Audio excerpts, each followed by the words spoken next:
السلام عليكم ورحمة الله وبركاته. ازيكم حبايبي؟ عاملين ايه؟ وحشتوني كتير كتير كتير. جايلكم فيديو جديد، وقبل ما نبدأ الفيديو نصلي على الرسول ونسمي الله. ايه رأيكم في القمر ده؟ ايه رأيكم؟ فتة الكوارع. انا هعمل لكم النهارده فتة الكوارع. عملت لكم الكوارع بدون فتة قبل كده، فانا هعملها لكم النهارده بالفتة يا حبايب قلبي. يلا بينا نشوف هنعمل ايه في الكوارع بتاعتنا. طبعا انتوا شفتوا انا الطريقة بتاعتي في فيديو قبل كده، واللي اول مرة يشوفني ينزل في الفيديوهات بتاعتي هيلاقي طريقة الكوارع انا من اولها، من اول الاخر يعني.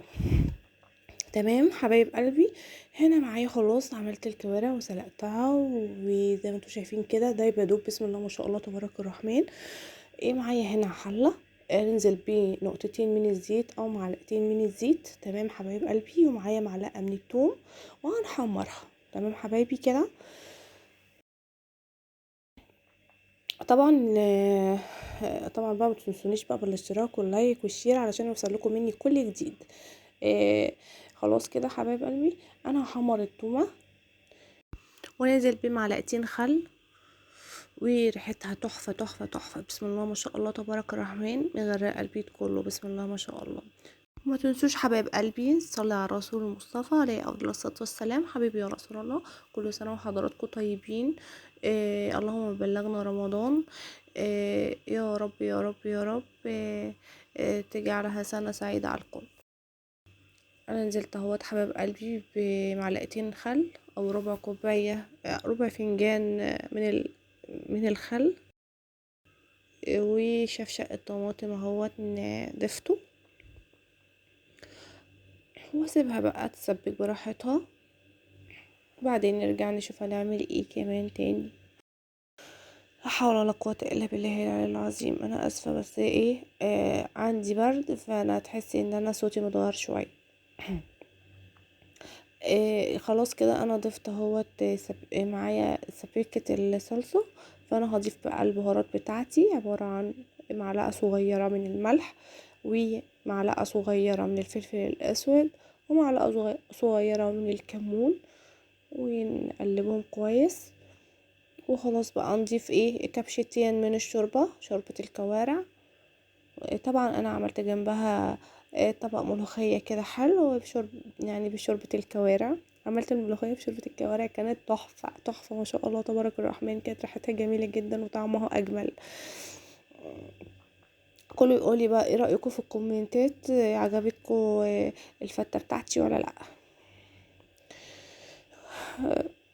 طبعا انا كلام المبتدئين، يعني المبتدئين اللي لسه اول مره يخشوا المطبخ، انا يعني بعرفهم الطريقه، ان عجبتهم يعملوها.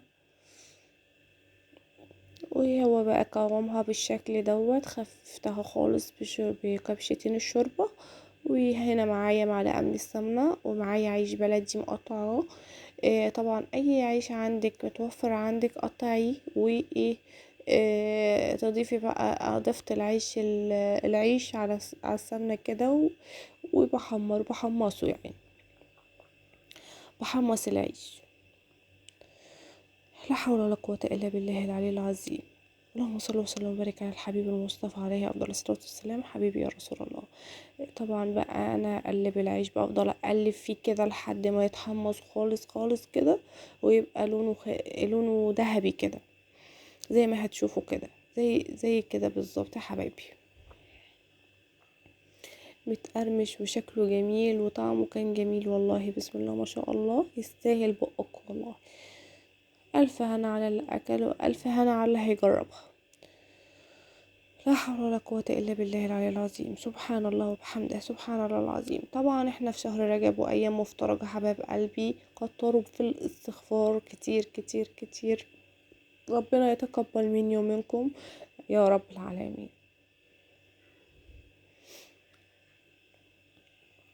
احنا في ايام جميلة وحلوة، اي دعوة بتدعوها ربنا يتقبل منكم باذن الله تعالى. طبعا هنا بقى بنضيف ال بتاع اللي هو الصلصة، معلش انا اسفة. بضيف بس كبشتين كده على عيش، وبقوم اضيف الرز، واضيف برضو كام كبشة كده على الرز. بسم الله ما شاء الله تبارك الرحمن، والله طعمها كان جميل. اللي هيجربها يقولي في الكومنتات ايه رأيكم فيها. وخلاص كده بضيف الكوارع بتاعتنا. ودي بقى فتة الكوارع حبايب قلبي، مفيش اسهل منها والله العظيم، سهلة جدا جدا، مش متعبة ولا حاجة. وبعدين هضيف برضو كبشتين كده على الكوارع بالمنظر الجميل الحلو القمر ده. بسم الله ما شاء الله تبارك الرحمن. وده الشكل النهائي حبايبي. وغرفت برضو صلصة، الصلصة بتاعتها اهيت وشوربة والملوخية بتاعتنا. وكده الفيديو خلص معايا، مع الف سلامة حبايب قلبي، باي باي، اشوفكم في فيديو جديد وفي رعاية الله. باي باي.